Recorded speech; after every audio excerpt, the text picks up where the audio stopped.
y decimos amén. Bueno, regresamos, ¿verdad?, a este evangelio, lindo estudio de Juan. Le recomiendo que si usted no ha estado con nosotros desde un principio, puede acudir a la página de la iglesia y escuche los mensajes. Yo le aseguro de que si usted se acerca a la palabra con el único propósito de hacer la voluntad de Dios, de querer estar a cuentas con Él, créame que va a crecer espiritualmente. Porque hemos visto en estos, ¿verdad?, en este evangelio, todos estos temas tan importantes y profundas verdades que nos habla el apóstol Juan.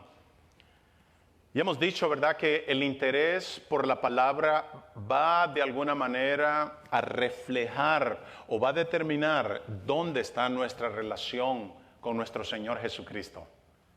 Porque ella misma, mire, cuando tenemos cosas sencillas que ya las conocemos, pero son poderosas.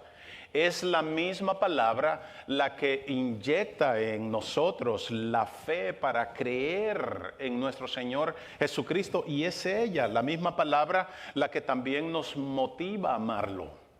Necesitamos este alimento espiritual todo el tiempo, no solamente los domingos o una vez de vez en cuando. Y en este evangelio, mire, yo tengo el gran privilegio, de verdad, es una gran bendición que yo tengo pues la tarea, la responsabilidad, pero esto me bendice. Y lo que me he dado cuenta es de que encontramos tantos versículos en este evangelio que tienen tanta verdad divina, tanto tema profundo, y no es de menos. El evangelio de Juan trata mucho, ni más ni menos, que con la persona de nuestro Señor Jesucristo. ¿Cómo no entonces vamos a encontrar estas profundidades? Y a mí me da risa conmigo mismo, porque cada vez que me encuentro un pasaje y lo empiezo a desglosar, lo empiezo a estudiar, digo, no creo que va a salir otro más, o que resalte más que este. Y me doy cuenta de que todo el libro completo está lleno de un contenido tan maravilloso, tan impactante. Y le digo algo, si una persona o alguien no se motiva con estas verdades, especialmente las que encontramos en este evangelio tan hermoso de Juan, podría ser que carece de una relación genuina con nuestro Señor Jesucristo. Porque si le amamos, sería lógico que quisiéramos conocer más de ese nuestro Salvador. Y mire qué cosa que fue el mismo Señor Jesucristo que lo dijo. Los que me aman guardan mis mandamientos, poniéndolo de otra manera. Eso es, ¿qué quiere decir eso? Que los que aman al Señor Jesús van a depositar estos bellos, divinos y eternos mandamientos en sus corazones para que sean ellos los que lo gobiernen. ¿Eso tiene sentido? El guardar la palabra, que ahora sea ella el mapa o el sistema de navegación, o para los que no entienden, el GPS. Que sea ella quien nos dirija. Pues esta porción que vamos a ver, aunque solo le vamos a dar al principio, esta siguiente porción que vamos a examinar de verdad que es otra potente escritura, no solamente en el evangelio de Juan y no solamente en todas las escrituras, sino que también viene a ser crucial para nosotros. Porque nos ayuda o nos va a ayudar a identificar si nosotros somos verdaderos discípulos de Jesucristo. Y hoy por lo menos quiero darle la introducción. Así que abra sus Biblias por favor ahí en Juan. En el capítulo 8 vimos un poquito de ese versículo 30. Sea bíblico por favor. Mantenga su Biblia, interésese en ella, en la palabra. El versículo 30 y el versículo 31 por lo menos para comenzar. Si lo tiene me dice amén. Al hablar estas cosas, muchos creyeron en él. Oiga eso. Entonces Jesús decía a los judíos que habían creído en él: si vosotros permanecéis en mi palabra, ¿qué dice? Verdaderamente sois mis discípulos, o seréis mis discípulos. Vea eso. Si lo parafraseamos, diría: si ustedes permanecen en mi palabra, verdaderamente son mis discípulos. O se podría decir de esta manera: ¿por qué no? Solo los que permanecen en mi palabra son los hijos de Dios, porque no se puede desligar una cosa de la otra.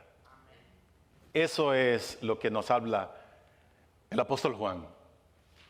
Y me encanta, ¿verdad?, de que aún tan lleno de esa ternura con el Señor, el discípulo que se recostaba en su pecho, él no tiene ningún temor para mostrar las verdades que nos pueden llevar a nosotros también, si cabe la expresión, recostarnos en el pecho de nuestro Señor. Y lo podemos hacer cuando conocemos sus verdades, porque Él entonces, Dios, se vuelve una realidad para nuestras vidas. Esto entonces, obviamente, está tratando con lo que es ser un verdadero discípulo. Yo creo, me uno a muchos estudiantes de la palabra, maestros. Este es un tema tan importante y tan urgente en nuestros días, especialmente cuando hoy muchos o todos ya están profesando ser cristianos, ser creyentes. Pareciera, ¿verdad?, como que en nuestra cultura se ha vuelto popular decir que somos cristianos, decir que yo soy creyente. Pero tiene que existir la pregunta, o el Señor la hace: ¿quién lo estará profesando de verdad? Esa es la tremenda incógnita. O sea, ¿quién será genuino? Y la pregunta de verdad que es esencial. Y oiga esto, tenemos que ser capaces de contestar esa pregunta, no solamente a nosotros mismos o a los nuestros, sino a todos. Y debemos de contestarla no superficialmente, no por encimita, sino como dice la palabra. Porque, ¿verdad que decir que nadie lo sabe, como a veces lo dicen? No, hermano, nadie sabe quién es verdadero. Eso es simplemente no tener conocimiento de la palabra. Porque el mismo Señor Jesús lo dijo, ¿se acuerda? Por sus frutos, ¿qué? Los conoceréis. Entonces sí podemos nosotros saber si somos hijos de Dios o si lo son los demás. Lo podemos saber. Ahora, ¿que algunos nos van a engañar en el proceso? Claro que sí. Claro que sí. Pero cuando la luz de Cristo ha llegado a un corazón, créame, como dice el mismo Señor Jesús, va a ser tan difícil esconderla. No lo va a poder hacer, porque ahora su misma naturaleza lo va a cambiar. Cuando llega el verdadero evangelio a una persona. Sabemos que alguien, ¿verdad?, que, bueno, entre uno de ellos, pero alguien que abordó este tema tan importante fue nuestro hermano Pablo, el apóstol Pablo. ¿Se acuerda? Ya en 2 de Corintios, periódicamente citamos esto porque no se puede evitar. 2 de Corintios, el capítulo 13, el versículo 5, el apóstol Pablo dice: examinaos a vosotros mismos para ver si estáis en la fe. Eso es simplemente decir: examinaos si ya nacieron de nuevo, si son verdaderos creyentes. Y el apóstol dice: o no conocéis o no os conocéis a vosotros mismos que Jesucristo está en vosotros, a menos que en verdad no paséis la prueba, o a menos que estéis reprobados, como dicen algunas versiones. Y le digo algo para simplificar esto: si en nuestro corazón no está el anhelo de buscar a nuestro Señor Jesús, si en nuestro corazón no está el anhelo de obedecerlo, si no está el deseo de querer oír más de Él, de venir a adorarlo, si nuestra vida no vive agradeciéndole por todo lo que Él ha hecho, lo que hizo por nosotros, o si simplemente no nos duele cuando le fallamos, bueno, podría ser entonces lo que dice Pablo aquí. Podría ser de que si nosotros no pasamos o no cumplimos con esos elementos que acabo de mencionar, que es una lista tan pequeña, con todos esos elementos que conlleva a esta prueba que nos manda Pablo, podría ser, dice él, o es muy probable que estemos reprobados y que no seamos verdaderos discípulos. Pero a mí me encanta, esto no es para asustarnos, al contrario, esto es lindo porque todo lo que nosotros, el ser humano, siempre necesita son directrices, son direcciones. Y las mismas leyes traen seguridad a nuestras vidas. Eso es muy, muy esencial. Y este asunto de quién era un verdadero seguidor de Cristo fue tan importante para el ministerio del Señor. Él constantemente andaba observando, aunque él no necesitaba verlo de afuera, ¿verdad? Porque él conocía lo que había en los corazones. Y si fue tan importante para nuestro Señor Jesús y para su ministerio, también es importante para nuestros días. Y aunque mire, hasta el momento en este Evangelio de Juan hemos visto indicaciones de fe, ¿verdad? Las hemos visto, el apóstol Juan nos lo ha presentado, nos ha hablado de creencia, de que muchos creyeron, pero hasta el momento todavía no se ha definido exactamente esto de quién es un verdadero discípulo del Señor. Porque lo vimos, ¿verdad? Ahí en Juan, en el primer capítulo, desde un principio vimos la verdadera fe con los discípulos del Señor. Ellos desde que oyeron se mantuvieron ahí con el Señor, pero después también vimos otro tipo de fe, otro tipo de creyentes. Y nos encontramos con aquellos al final, ¿se acuerda del capítulo 2? Estos dice de que creyeron en el Señor, pero el Señor dice que no se fiaba de ellos. Es decir, que el Señor con ese grupo no podía contar. Hago la pregunta, ¿podrá el Señor contar con usted? Porque Jesús, mire, con este grupo, Él supo de que su fe o la fe de estas personas no era verdadera. Él supo que era solo superficial, solo por encima. El Señor Jesús vio que en estas personas no había compromiso. No había. Nicodemo vimos que era un hombre que representaba a este grupo o a este tipo de fe. No negaban que Jesucristo había bajado del cielo. No negaban que tenía que Dios estar con él, ¿verdad? Por todo lo que veían hacer al Señor Jesús. Pero la palabra nos indica, el Señor Jesús nos indica que esa fe no era suficiente para salvarse. Y de por sí me encanta que cuando Nicodemo se acerca al Señor Jesús, antes de que empezara a hablar, Él le dice, necesitas nacer de nuevo. Me encanta eso. No necesitó ninguna orientación de nadie, del mundo, ni de ningún religioso. Simplemente le leyó, sabía lo que había en su corazón. Mira qué terrible que luego vimos en el capítulo 6 que muchos le siguieron al Señor y se quisieron identificar con el Señor. Lo seguían, pero al final del mismo capítulo le dieron la espalda, se fueron, como dijo alguien por ahí, para nunca volver. También vimos, ¿verdad?, que el gran prototipo o el modelo por excelencia de todos los falsos discípulos, ni más ni menos que Judas. Y la palabra nos dice de que solo el Señor, y desde un principio, supo que él era un diablo. Y lo vemos, ¿verdad? En el transcurso, o en el transcurso de su vida, vemos que nunca el hombre dio frutos de arrepentimiento. Fue un hipócrita, fue mentiroso, fue codicioso, fue ladrón, fue traidor y por último fue un asesino. Nunca. Pero mira qué cosas, pensando yo en Judas.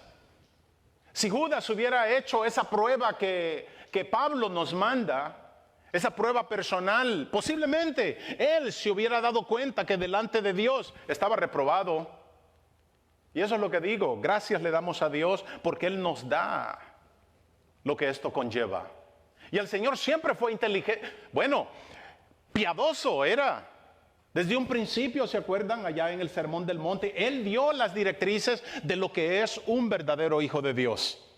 Esto y esto y esto. Como dicen por ahí, nunca ha sido una fe a ciegas. Jamás. Pero no deja de verdad para mí ser interesante el hecho de que los discípulos no pudieron identificar la falsedad de Judas, ni tampoco su engaño. Y lo vemos, ¿verdad? Que al final el Señor Jesús allá en el aposento alto, la noche de su traición, el Señor les dice, muy duro para el Señor, imagínense un ministerio de esa manera. Les dice, uno de ustedes me va a entregar. Es intrigante, dijimos, ¿verdad? Es interesante que era de esperarse ahora que nosotros conocemos la verdad, que los demás 11, tan pronto el Señor dijo eso, que todos a la misma vez voltearan a ver a Judas. Pero no, ninguno lo hizo. Al contrario, cada uno de ellos empezó a decir, ¿soy yo, Señor? Wow, eso es tremendo porque un teólogo, él dice que ahora entonces, en vez de identificar al falso, ellos mismos también estaban dudando de su propia salvación. Por eso entonces, ¿verdad que este tema viene a ser tan urgente para nosotros? Porque no tenían ni siquiera la capacidad para identificar lo falso. Porque mire, en el tiempo de Jesús hemos visto cómo muchos le dieron la espalda. Aún cuando alguno, ¿verdad?, se acuerda y le dijeron al Señor, muy prometedor, yo te seguiré a donde quiera que vayas.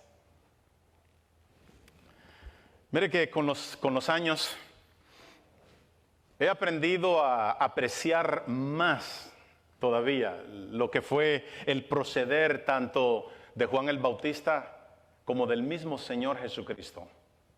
Cuando se le acercaron todas aquellas multitudes o los venían siguiendo.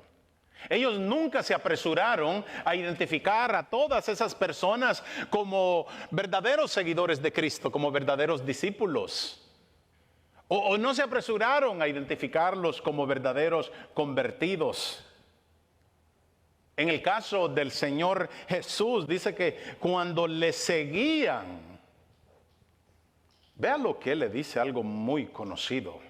Después de toda aquella, me imagino, donde se movía el Señor, aquella gran multitud siguiéndolo.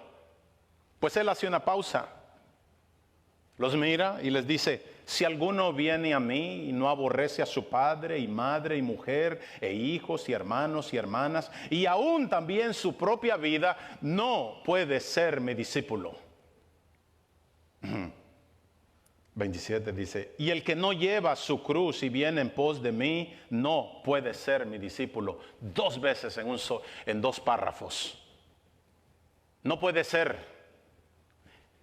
Es decir que todas esas personas tenían que estar dispuestas a todo, porque el Señor se los anticipó que iban a ser aborrecidos por el mismo mundo.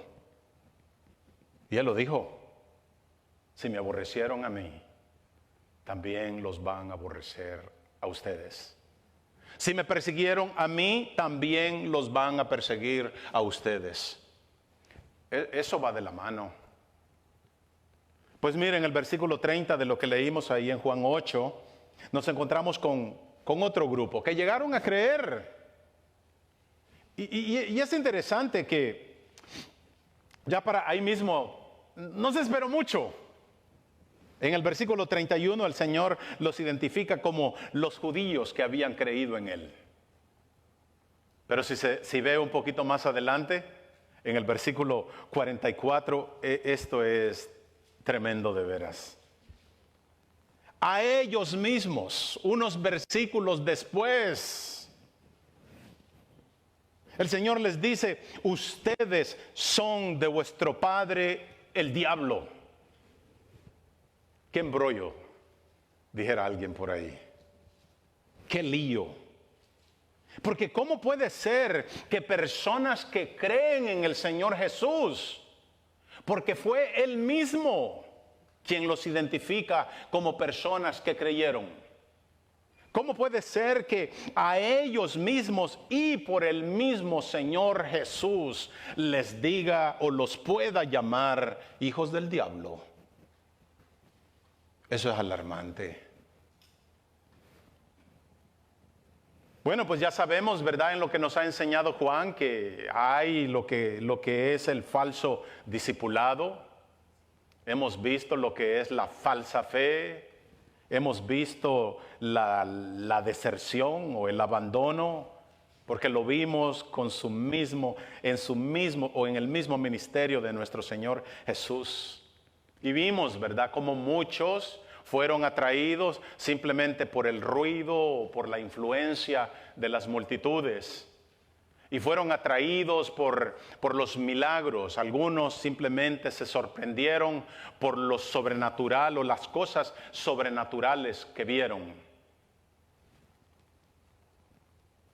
Y buscaban solo saciar sus necesidades, pero nunca quisieron ningún tipo de compromiso con el Señor Jesús. Y aprendimos, ¿verdad?, que todas esas cosas pueden conducir solamente a una fe superficial, si es todo lo que buscamos en el Señor Jesús, a una fe que no es genuina. Pero aún con todo eso que hemos visto hasta este momento, todavía Juan no nos ha dado una declaración clara, definitiva de lo que es ser un verdadero discípulo. Por eso es que esta porción, por lo menos de ahí del 30 al 36, se vuelve una porción tan importante, tan crítica en las Escrituras. Y verdad que no es que esto sea algo nuevo. Si nos vamos allá a Mateo, el capítulo 7, allá en aquel tremendo mensaje, el Sermón del Monte que el Señor Jesús da, comenzando ahí en el versículo 21 de Mateo 7, comienza una triste, terrible realidad. Versículo 21, ¿se acuerda? Esas palabras no sé qué llamarles, terribles. El Señor dice: no todo el que me dice Señor, Señor, entrará en el reino de los cielos, sino el que hace la voluntad de mi Padre que está en los cielos. Muchos me dirán en aquel día: Señor, Señor, no profetizamos en tu nombre, y en tu nombre echamos fuera demonios, y en tu nombre hicimos muchos milagros. Mira qué repertorio. Y entonces les declararé: nunca los conocí, apartados de mí, hacedores de maldad. Esto para mí no deja de ser alarmante, porque estamos hablando de creyentes que de alguna manera sintieron en su corazón que Jesús era su Señor.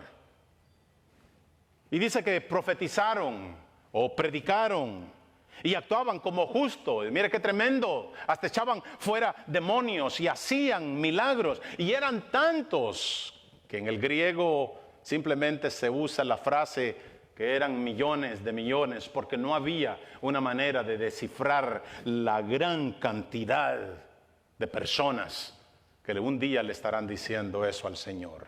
Y a esa gran cantidad y a esos millones de millones, el Señor les va a decir: apártense de mí, porque nunca los conocí. Mire que me gustaría decir que eso no aplica para nuestra iglesia, para nuestro grupo, sabiendo que hemos oído o se nos ha enseñado constantemente de que no se trata solo de levantar la mano o decir yo acepto el Evangelio o a Jesús o como usted lo quiera llamar, sino que hemos sido claros en decir de que debemos de ser cristianos todo el tiempo. Cuando nos estén viendo o cuando no nos estén viendo, cuando nos reunamos como una congregación o cuando estemos allá afuera. Eso lo hemos enseñado.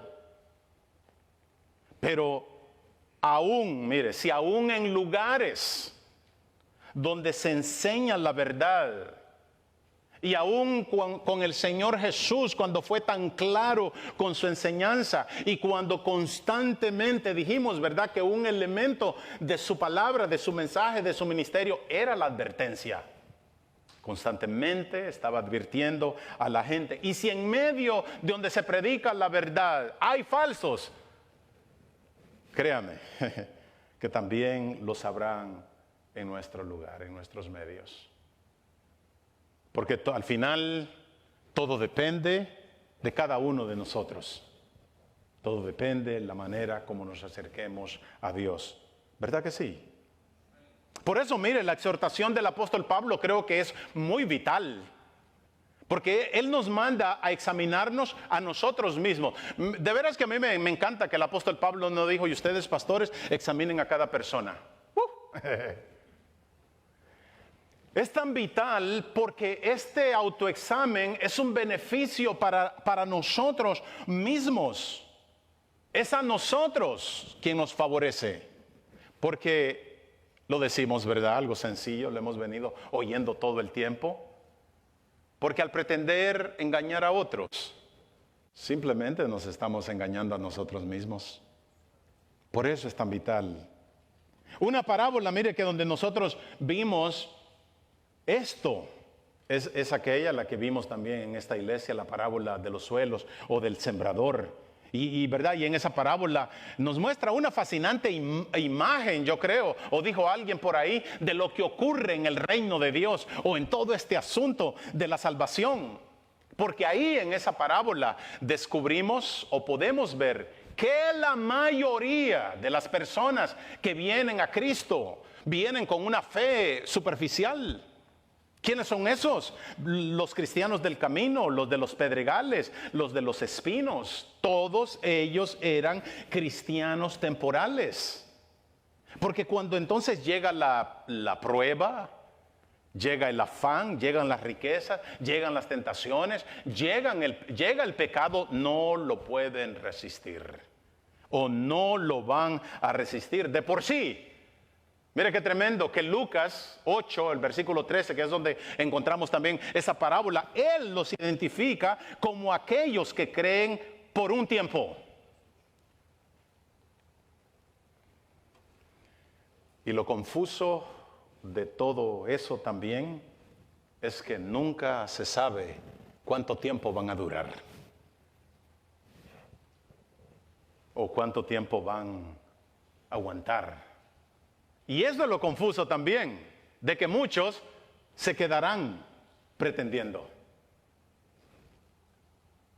Por eso los escritores apostólicos, incluyendo a nuestro hermano Juan, al apóstol Juan, ellos le dieron mucha importancia a este tema.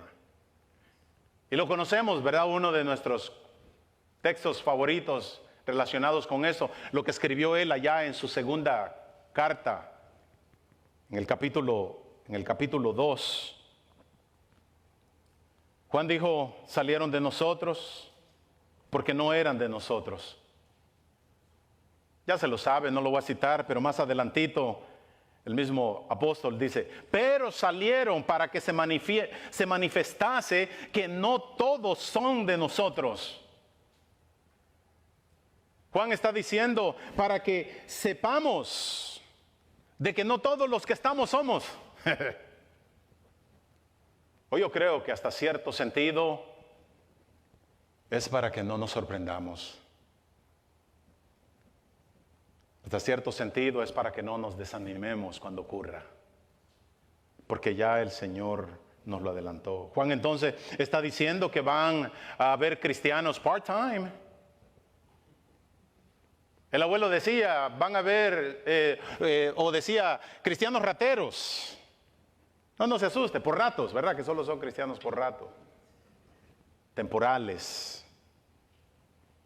Y mire que viendo el escrito de Juan, es bien fuerte lo que Juan dice, porque a ellos mismos Juan los describe como anticristos. Viene con ese paquete. Pero entonces, ¿cómo se distingue a un falso discípulo? Porque mire, hemos visto cómo el Señor también habló de la parábola del trigo y la cizaña, que dice la palabra que es tan difícil distinguir uno del otro. Y nos da también, o nos dice que al final la distinción veraz será hasta cuando lleguen los ángeles del Señor y los separen. También vimos de que el Señor habló, ¿se acuerda de la red del pescador? Que cuando es lanzada la red va a atraer o va a arrastrar todo tipo de peces. Y el pescador dice que se sentará y empezará entonces a sacar los buenos y los pondrá en una canasta y a los que no, a echarlos fuera. Y es así, mis hermanos, yo quisiera, ya lo hemos dicho, pero es eso lo que ocurre en la iglesia física que nosotros conocemos. La iglesia física va a traer todo tipo de cristianos. Pero tenemos que tener bien claro que en la iglesia que el Señor se va a llevar, esa iglesia es pura. Bueno, la Biblia dice sin mancha y sin arruga. Entendamos eso, ¿verdad? Pero ahí solo habrá trigo, ahí solo habrán prudentes, ahí solo habrá buena tierra.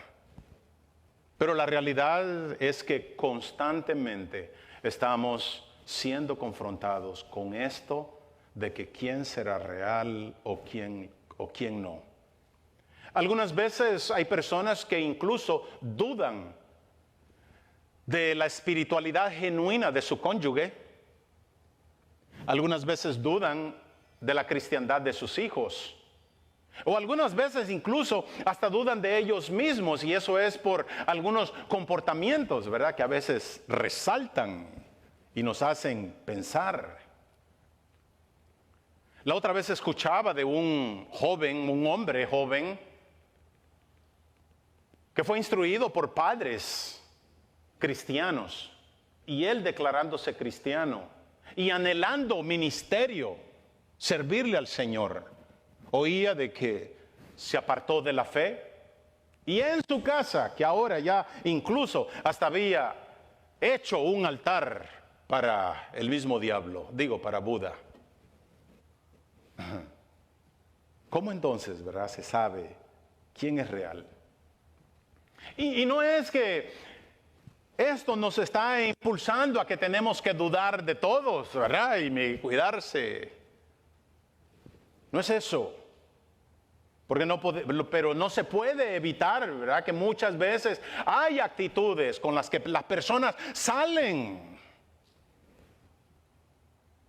o dicen. Y eso, ¿verdad?, nos hace cuestionar.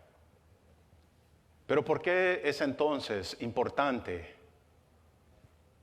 saber quién lo es? Y yo creo que es de vital importancia para que nosotros podamos llevar a esas personas al verdadero arrepentimiento o a la verdadera salvación, y no darlos por salvo simplemente porque un día le dijeron sí o levantaron su mano como lo hacen en muchos lugares, o simplemente, o también aún simplemente porque ya se bautizaron.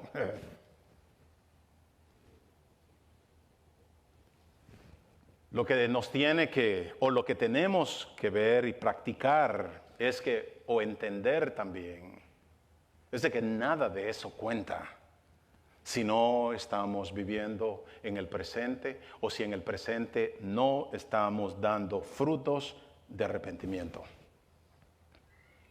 Y esto para nosotros también es importante porque la misma palabra, Dios hablando a través del escritor, Él dice que el juicio debe de comenzar ¿dónde?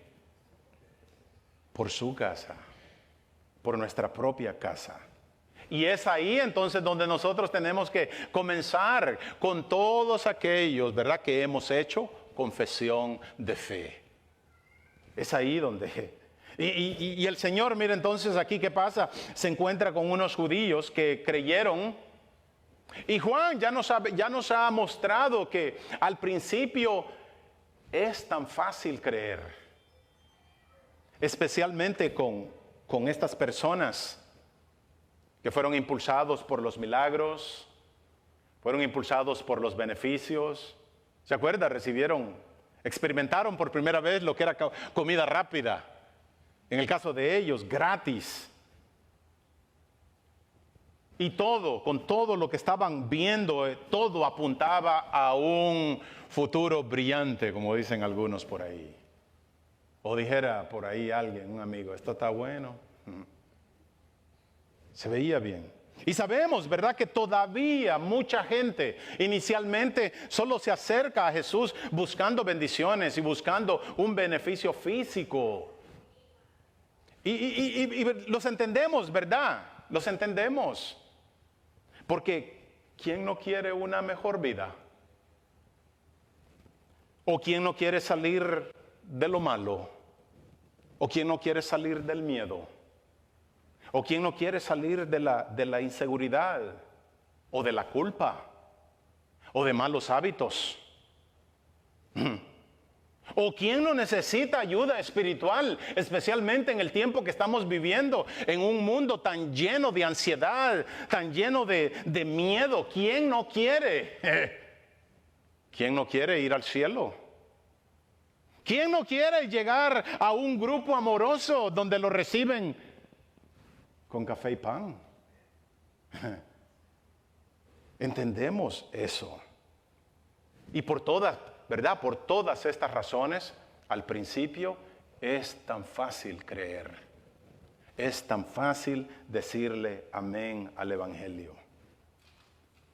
Pero muchos, cuando comienzan de esta manera y empiezan entonces a ser atraídos por los deseos de sus ojos, los deseos de la carne, por el mundo, por el pecado, empiezan entonces ahora a echar en contra del Señor. Y como el creyente, ¿verdad?, a medias, no ha dejado de amar su pecado, lo seguirá amando. Y nunca, por eso mismo, nunca va a estar dispuesto a cumplir con todas las demandas, podríamos decirlo así, del verdadero arrepentimiento y lo que el Señor exige. No. Y va a retroceder. Y como dijimos, se puede llevar poco tiempo o se puede llevar mucho. Y ahí es donde llegan a veces las sorpresas. Pero tristemente vemos que esta fe temporal ha sido una realidad antes de los tiempos de Jesús, durante el tiempo de Jesús, y es muy real en nuestros tiempos. Esa es una realidad. Para concluir, esto es una pequeña introducción.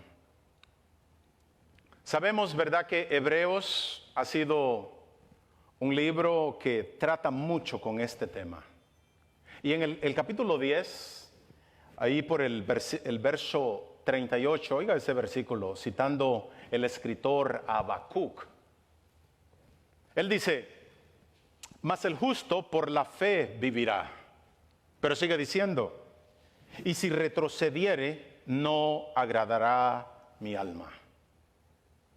Pero es tan alentador que sigue diciendo, pero nosotros no somos de los que retroceden para perdición, sino de los que tienen fe para preservación del alma. Me encanta eso, porque la meta del verdadero cristiano no es temporal, sino que es eterna, porque sabe que su alma también es eterna y sabe que necesita preservarse, sabe que necesita cuidarse. Y algo que a mí le agradezco personalmente al Señor Jesús es de que a Él no le place vernos perdidos y tampoco le place que caminemos inseguros. Por eso me encanta aquella ocasión allá en Mateo 16, cuando se acuerda que a sus discípulos el Señor les pregunta, les hace una pregunta tan impactante. ¿Quién dicen la gente que soy yo? O el Hijo del Hombre, como dice en algunos evangelios. Y ellos, los discípulos, dijeron, unos Juan el Bautista, otros Elías, otros Jeremías. Mire qué tremendo, puro calibre pesado. Y sin embargo, todavía estaban degradando quién era Jesús. Pero lo que a mí me encanta es de que el Señor no le interesa lo que los demás digan de Él, lo que el mundo diga de Él, sino que hay un alto interés. Él quiere saber qué es lo que dicen los suyos. Porque lo que está interesado es que su pueblo camine seguro de la mano de Él. Y es tan conmovedor cuando entonces un silencio no hace ningún comentario por lo que diga la chusma, digo el mundo. Y le dice, pero vosotros, ¿quién decís que soy? Una pregunta al alma. Y Pedro, mire, en representación de todo, respondió, tú eres el Cristo, el Hijo del Dios viviente. Qué linda determinación, qué linda, qué potente revelación. Porque Jesús le dice, bienaventurado eres, Simón, hijo de Jonás, apellido y todo. Porque eso, dice, no es un producto de tu imaginación. Eso no te lo ha revelado ni carne ni sangre, sino mi Padre que está en los cielos. Y cuando Dios implanta, mis amigos, mis hermanos, cuando Dios implanta a través de su Espíritu Santo esa verdad en nuestros corazones, vamos a caminar seguros y vamos a estar seguros y vamos a estar dispuestos a renunciar todo o a todo, como lo hicieron sus verdaderos discípulos, que estuvieron dispuestos aún a dar su vida por Él. Amén. Vamos a orar, hermanos.